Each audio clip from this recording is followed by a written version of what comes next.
This is our picture catcher showing settings on the iPad that can be used for SEN children. To find these, you have to go into your settings, and under General, it is under Accessibility. Some of the things we'll be showing you is like Zoom, Speak, Guided Access, and some other. This is the Speak selection button. You can alter the speed so it reads quick or fast. You find Speak selection by going into General. You then can turn on the Speak selection. You can select the voice, and then you can select how fast or slow you would like it to speak by using the turtle. When you're in Notes, you can get the Speak selection to read the words to you. You select what you would like them to read and then click the icon Speak. It will then play back to you what has been written. You can do this exactly the same on a web page. So you select the text and it will read it to you. This is good as children can then learn. It helps build children's confidence as it reads the words to them if they're not a confident reader. You can also change the text size on the iPad. This is in General, Accessibility and Larger Type. You can drag the slider to smaller text types or larger text types to help visually impaired children. Guided access is found under Accessibility in the General settings. This is great for the teacher to be able to choose sections of the iPad that are not accessible to children, and the teacher can set a passcode to control this.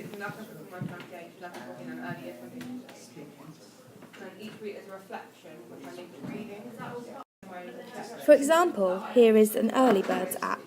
If I wanted children to concentrate on the actual multiplications they are looking at, I can choose sections that I want them not to touch.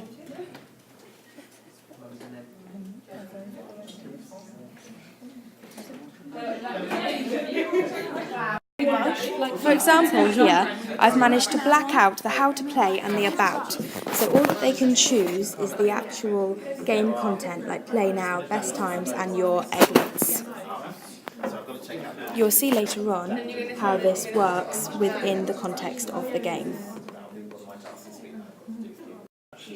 The guided access tool is great for children with maybe ADHD problems or other concentration problems, as they can stay on one app and really concentrate and focus on the learning they're meant to be achieving through the app, instead of flicking back and forth between different applications. Now that the guided access toolbar is gone, you can see how the circle is on the whole screen, across the bits that we do not want the children to touch.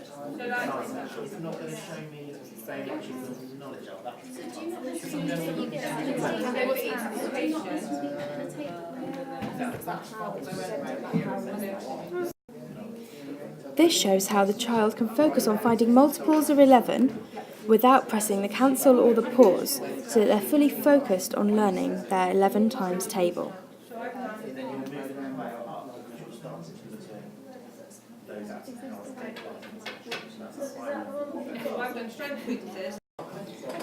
One issue with guided access is that once you've circled off the part of the screen, it is then not accessible for the children at all. So here you can see how you cannot click on 57 or 123, but those could be crucial in playing the game.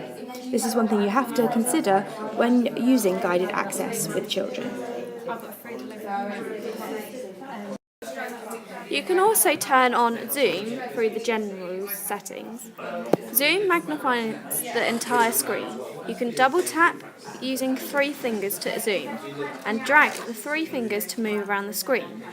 This can help children be able to focus on a text that they may not be able to see properly. Here is a text from the BBC News that the children might be needing to read. The text is quite small, where the children might not be able to see it properly on the screen.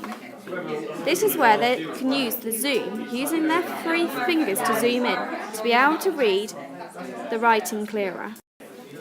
Once zoomed in, you can still move around the page using your finger to navigate. This is where you can look at certain words, images, or passages that may be best suited zoomed in.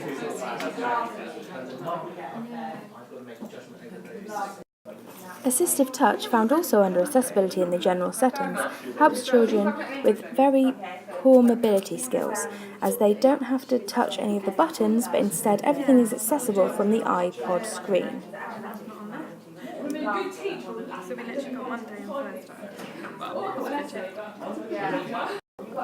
This picture is meant to show the assistive touch button.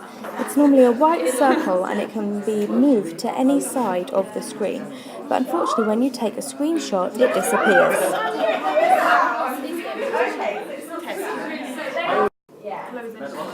Here, through touching the assistive touch button on any side of your screen, this will appear.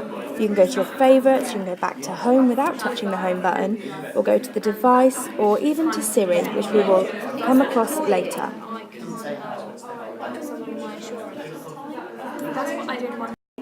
If you click on device, then you can see that there are all of these different buttons you can choose. So you can turn the volume up or down by touching the screen instead of using the buttons. You can unmute and lock the screen all through motions on the screen instead of using the buttons, which is great for children with mobility problems.